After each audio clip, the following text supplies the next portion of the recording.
Oi gente, eu sou Tati Serafim e este é o canal Salto Alto. O programa de hoje é, na verdade, a continuação do nosso programa anterior.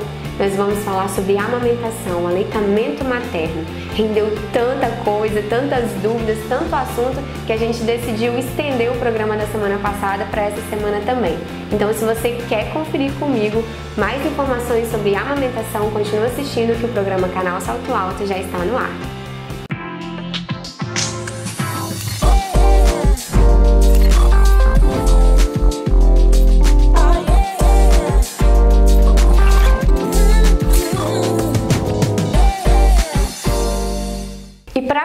Continuar falando, na verdade, desse assunto sobre a amamentação, eu recebo aqui em nosso estúdio a Natália Modenese, que é enfermeira, que é consultora também, né, Natália, de aleitamento e cuidados aí com a mãe, com o bebê, né? Isso. Semana passada a gente falou sobre a pega correta do bebê, os cuidados com a mama, e essa semana a gente continua esse assunto.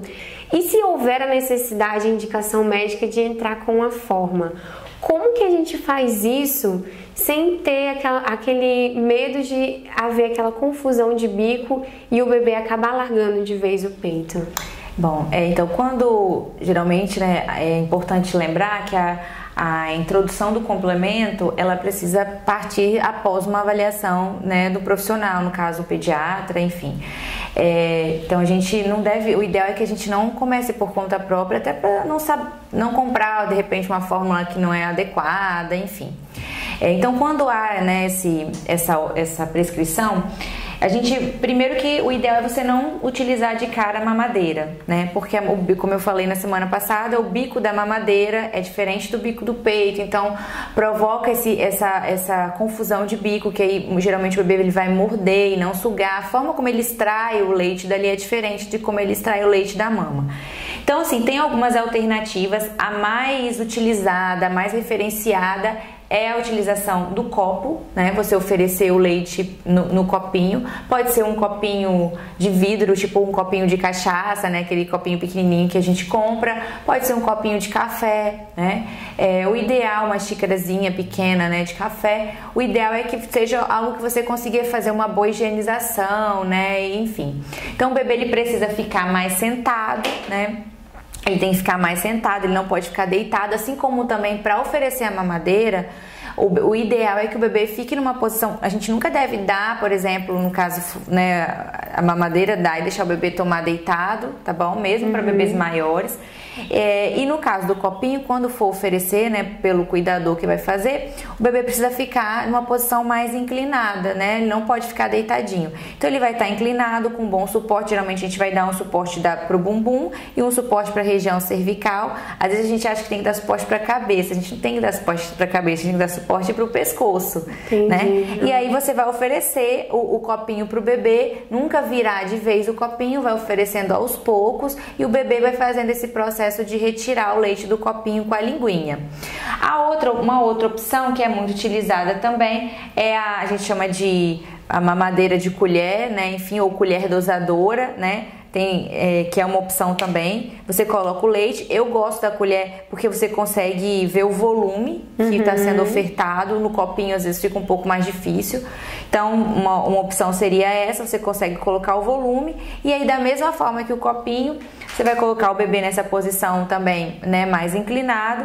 E vai repousar a partezinha da colher no lábio inferior do bebê, e aí aos poucos você vai inclinando e o bebê também vai fazendo esse processo de puxar o leitinho com a língua, né? E uma outra opção também que a gente gosta muito de utilizar, mas que é importante que ela seja utilizada em acompanhamento, né? Nunca por conta própria, mas em acompanhamento, que a gente chama de translactação, que é quando a gente utiliza aqui tem um dispositivo já pronto, mas pode ser feito adaptado. A gente utiliza uma sonda e um frasco, né? Você vai colocar aqui o volume de complemento que foi prescrito. Essa sonda, ela vai vir junto à mama, né? Ao mamilo. Ela vai vir junto ao mamilo, ideal que seja uma sonda bem fininha. E aí você vai colocar aqui, a gente utiliza um micropore, alguma coisa aqui para prender. e o bebê vem à mama. E qual a vantagem dessa forma de ofertar? Porque eu estou estimulando o peito, então eu estou estimulando essa mama também para produzir. Então o bebê está recebendo a oferta, quer dizer, ele não vai ficar sem aquele volume, né, aquele leite que ele precisa, mas ele também vai estar estimulando a mama. É uma alternativa que às vezes a gente utiliza em mulheres que, por exemplo, sofreram retirada de glândula mamária por cirurgia de redução, né, mamoplastia, por exemplo, ou para aquelas mães que tiveram um atraso na descida do leite por algum motivo. Então pode acontecer, né, disso daí. Então sempre tem que ter uma orientação adequada. Mas é uma forma que é uma alternativa legal, né? Tá? Então seriam as 3 formas, as 3 alternativas, né, que a gente teria para oferecer, né? Para evitar essa confusão de bico e o bebê deixar de vez de mamar o peito. Porque a intenção desses métodos é que eles sejam temporários. Sim. Né? Então eu estou fazendo um método temporário. Porque até porque, me corrija se eu estiver errada, a mamadeira ela traz uma facilidade para o bebê. Então, para ele ter trabalho para mamar no peito e a facilidade da mamadeira, ele vai preferir a mamadeira. A outra grande questão, né, da oferta na mamadeira, e até na translactação também às vezes acontece isso, é a questão do fluxo. Por quê? Quando o bebê começa a sugar no peito, né, da mãe, até o que o leite venha, que ejete o leite, às vezes demora alguns minutos. Então o bebê começa com aquela sucção rápida, você pode perceber, e aí depois, daí a pouco ele começa aquela sucção mais lenta e demorada, porque o leite desceu naquele momento, começou a descida do leite. Então isso demora algum tempo, em algumas mulheres demora mais, outras menos, mas demora um tempinho. E aí quando eu estou ofertando só na mamadeira ou mesmo com outras formas, eu imediatamente já estou dando aquele volume. Então o bebê passa a ficar, por exemplo, depois você põe no bico, ele suga, não sai nada, ele fica bravo, puxa o peito, joga a cabeça para trás. Cadê meu leite, né? Cadê aquele fluxo que ele estava acostumado? Então isso a gente chama também de confusão de fluxo. E agora falando um pouquinho das mães, que hoje a gente vive uma realidade que a maior parte das mães trabalham fora, né? Claro. Aí acaba aquele processo de licença maternidade, ou para quem trabalha por conta própria, uma hora vai ter que voltar a trabalhar e ainda tá amamentando. A gente precisa de fazendo um estoque desse leite. Qual é o jeito correto de retirar esse leite e armazenar ele? Existe uma maneira que você orienta as mulheres a fazerem? Sim, existe sim. Então, o ideal, né, é que o armazenamento, a ordenha, né, seja feita antes de fazer a ordenha. Então a mãe precisa estar com a mão higienizada, a mama higienizada. E seria com o que, mais ou menos? Água e sabão. Não precisa, a mama não precisa nem ficar esfregando, não, assim, né? É a higiene do banho mesmo, lavar com água e sabão mesmo, como no banho normal. E as mãos também, água e sabão. Se quiser passar álcool, mas se já estiver higienizada com água e sabão, não precisa, né, necessariamente passar o álcool.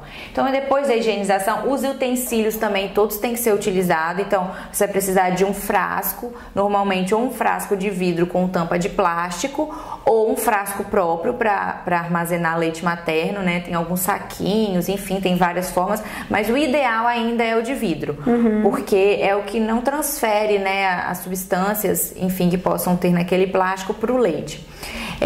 Então o frasco precisa estar higienizado adequadamente, então normalmente ele vai sofrer fervura, né? Você vai deixar fervendo, se for o vidro, né, por exemplo. A tampa não, porque você não pode, geralmente não pode ferver essa tampa, mas o leite também não vai ter contato com a tampa, ele só vai ter contato com o vidro. Então você vai ferver, depois de levantar a fervura, você vai manter 15 minutos fervendo, é o tempo que a gente utiliza geralmente para fazer esse processo. E aí não vai secar nada por dentro, você vai deixar escorrer numa superfície limpa e você vai deixar ele ali, né, terminar o processo de secagem sozinho. E aí quando você for, da mesma forma a bombinha que for utilizar também, se ela for higienizar da mesma forma, ou fervendo, ou utilizando aqueles esterilizadores, né, que utiliza às vezes no micro-ondas, né? Então ela vai precisar ser higienizada adequadamente e ser esterilizada dessa forma. Então após esse processo e tal, você vai fazer a ordenha. A ordenha pode ser feita manual ou com utilização de bomba. Geralmente as melhores opções são as bombas elétricas para esse motivo. Ou se for a bomba manual, é importante você verificar se ela tem esse formatinho, não é aquela que geralmente parece ela é uma buzinazinha. Isso, essa daí não é ideal, ela machuca muito a mama. Então geralmente são aquelas que tem ou em alavanca, né, que ela tem esse mesmo formato e em alavanca. Ou a bombinha elétrica, que você vai poder utilizar também. O ideal é que se você, geralmente a gente vai congelar, né, esse leite, então se você vai pôr ao freezer no congelador da geladeira, o ideal é a gente colocar até na parte de trás, né, para evitar tanta alteração de temperatura. Você vai datar, colocar a data, você pode botar a data, a hora que você foi extraído e o volume. Se ele não tiver gradação, você coloca lá o volume, 70 ml, 100 ml, porque o ideal é você armazenar mais ou menos o volume que o seu bebê vai receber, para você não ter desperdício. Colocou ali no freezer, no congelador. No congelador, o Ministério da Saúde recomenda 15 dias que ele pode ficar congelado. E aí depois, para aquecer esse leite e oferecer para o bebê, a gente vai precisar descongelar, fazer o degelo. O degelo pode ser feito em banho-maria. Eu nunca vou poder nem ferver e nem aquecer em micro-ondas esse leite. Tá? Então ele vai ter que ou ele vai descongelar, né? Descongelar sozinho, ou eu aqueço em banho-maria, né? Com a panela, a água e aí vou aquecendo em banho-maria. E aí ele pode ser oferecido para o bebê. Então, se o bebê não tomar aquele leite, se ele já tiver ultrapassado os 15 dias, eu não posso congelar de novo. Na verdade, a gente nunca pode congelar de novo, né? Se ele descongelou completamente, ele não pode ser congelado de novo. Mas, por exemplo, ele não pode ser nem oferecido novamente para o bebê. O assunto continua rendendo aqui, gente, mas daqui a pouquinho a gente volta, porque agora a gente vai fazer uma pausa para o intervalo. Continue assistindo a gente.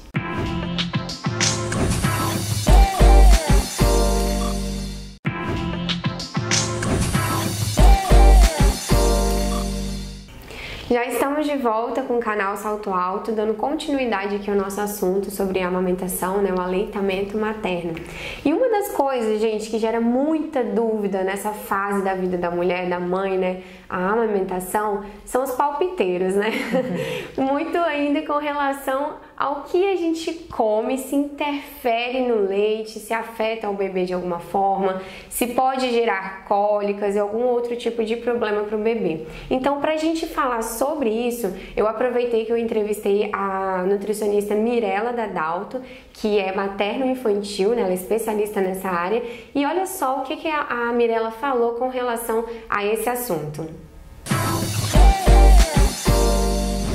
A alimentação da mãe no período da amamentação é extremamente importante. A gente precisa garantir uma qualidade nutricional, um aporte nutricional para essa mãe, tanto na alimentação quanto na suplementação. Os estudos mais recentes mostram que uma alimentação rica em alimentos gordurosos, gorduras trans, produtos industrializados, rico em aditivos, rico em açúcar, causam mais inflamação no organismo dessa mãe. É uma inflamação que a gente não percebe, a gente chama de inflamação subclínica, e essa inflamação passa mediadores inflamatórios via leite materno para o bebê. Os bebês que são amamentados, né, pela mãe, que tem uma dieta com essas características que eu citei para vocês, eles são mais propensos a alergias alimentares, por exemplo. Tá? E são bebês que apresentam mais cólica. A mãe ela não precisa excluir nenhum alimento específico, a não ser que o bebê desenvolva realmente alguma alergia alimentar, e a gente vai trabalhar de forma individualizada. Então, a orientação que a gente dá para as mães é que evite alimentos industrializados, tenha uma alimentação mais saudável, rica em frutas, legumes, verduras, procure comer preparações mais caseiras, evite açúcar concentrado durante esse período, e por volta dos 3 meses de idade, o bebê ele já tem uma tolerância maior, o intestino dele já está mais madurinho, que a gente fala, né? Está menos permeável, ele tem uma tolerância imunológica maior e a gente pode começar a soltar um pouquinho mais a alimentação materna.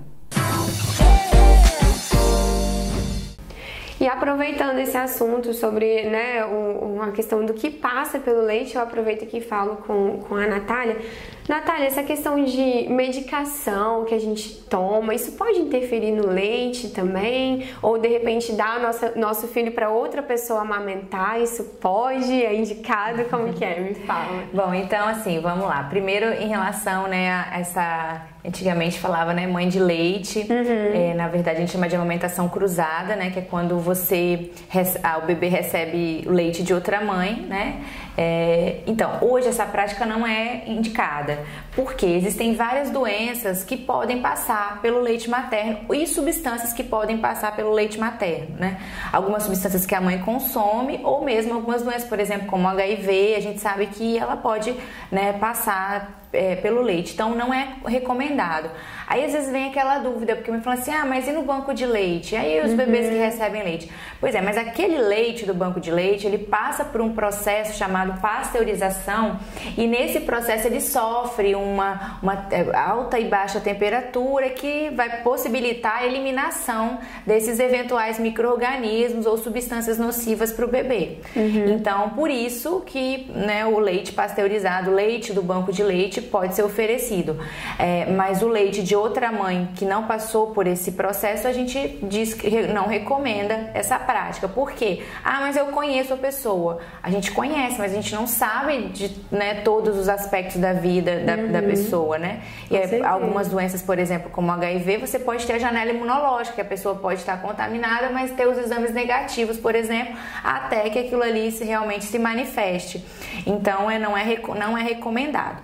Em relação a substâncias, né, produtos de beleza, fazer luzes no cabelo, então, procedimentos estéticos. Então, a recomendação ela é um pouco mais, assim, lógico, a gente tem sim que ter cuidado com esses tipos de produto, mas a recomendação é um pouco mais, digamos assim, leve do que da gravidez, por exemplo, que você não poderia efetivamente, porque tudo vai ser ali passado.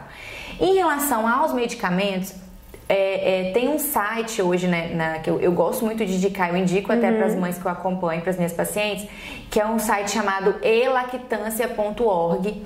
Nesse site você consulta pela substância do medicamento. Então, por exemplo, um medicamento analgésico, um paracetamol, você vai lá, digita paracetamol e ele vai te dar qual é o risco a compatibilidade, se aquele medicamento é compatível ou não com a amamentação.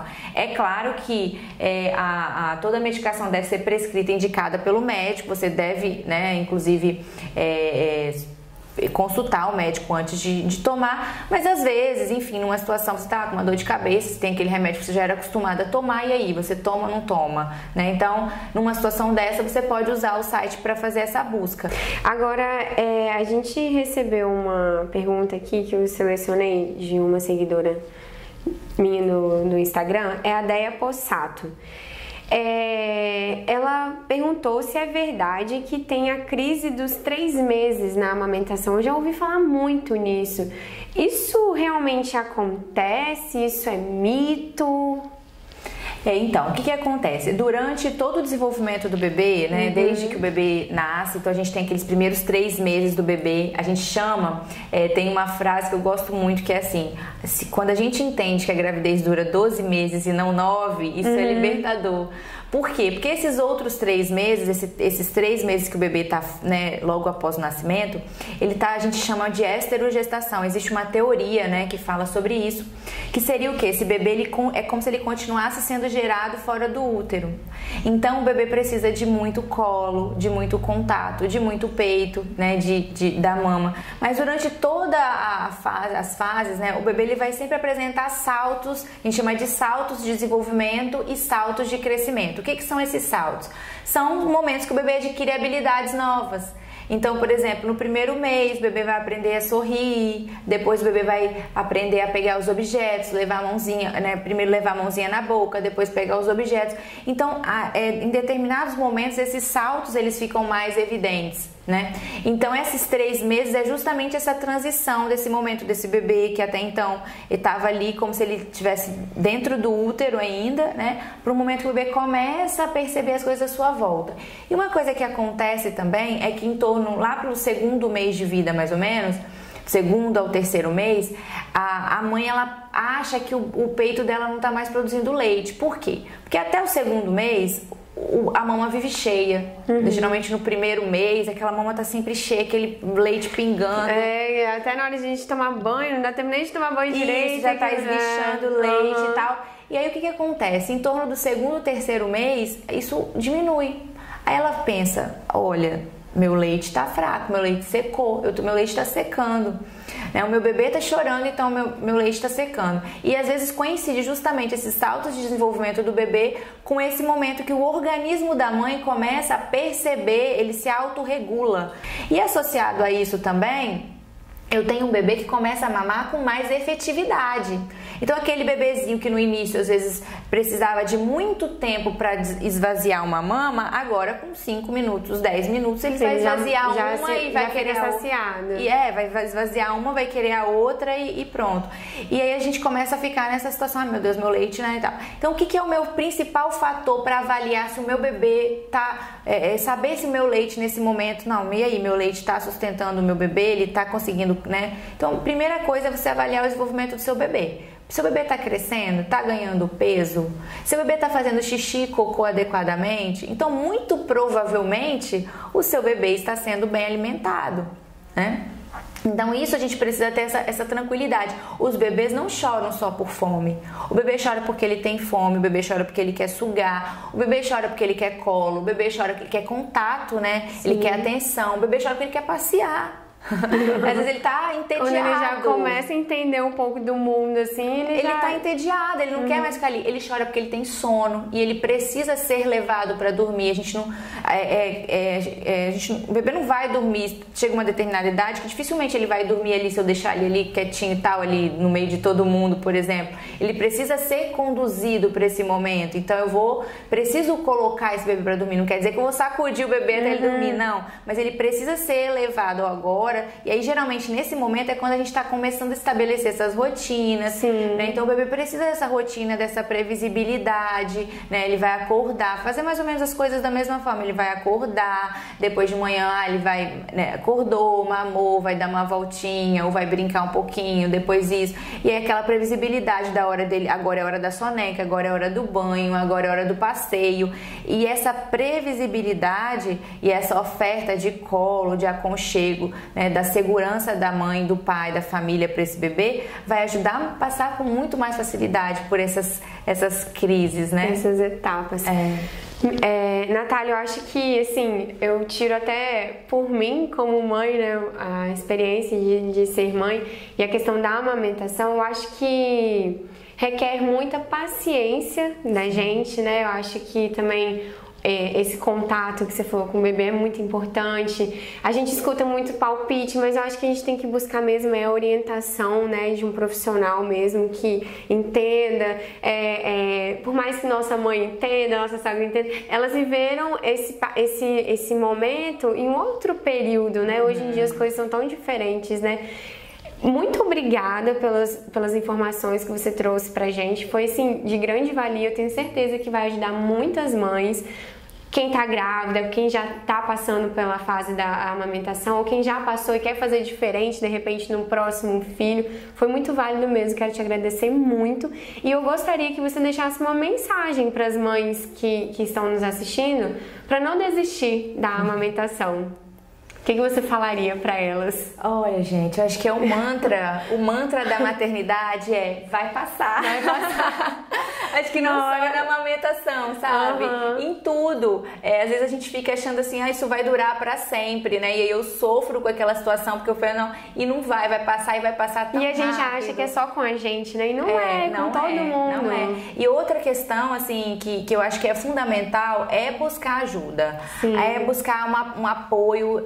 A rede de apoio é fundamental. Então você primeiro ter perto de você, nesse momento, pessoas que você confia e que vão te acolher e não vão te julgar. Sim, com certeza. Então o primeiro ponto é isso. E o segundo ponto também é buscar informação, buscar ajuda e buscar apoio. Não está dando certo, você não precisa ficar ali sofrendo e batendo na mesma tecla sozinha.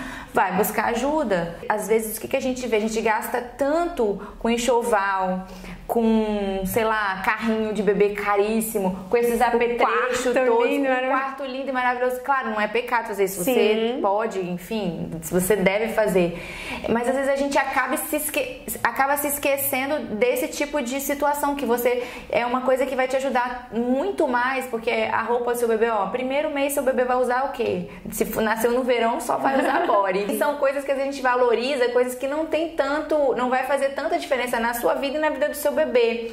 Já você procurar profissionais, né, que vão te acompanhar, que vão te ajudar naquele momento, vai fazer tanta diferença, vai te dar tanta segurança, um apoio tão grande, que você vai ter uma história muito melhor, talvez, naquele momento.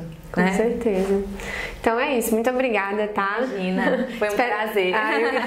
Foi um prazer todo nosso, tenho certeza que vai ser, sim, muito proveitoso todas as informações que você passou aqui pra gente, tá bom? Tá bom. Então a gente vai ficando por aqui, esse foi o nosso segundo programa, né? Nós tivemos 2 programas sobre aleitamento materno. E eu queria muito agradecer a sua audiência, a sua companhia. Se você quer rever esse programa e o anterior e todos os outros que já passaram na TV Sim, é só acessar o meu blog, canalsaltoalto.com.br. Lá tem um link direto para o meu YouTube e você vai encontrar todos os programas lá e outros vídeos também que eu tenha feito relacionado ao universo feminino e maternidade. Muito obrigada também aos meus grandes parceiros, a Base Nuclear e o Salão da Mirna. Um grande beijo, gente, e até a próxima. Tchau!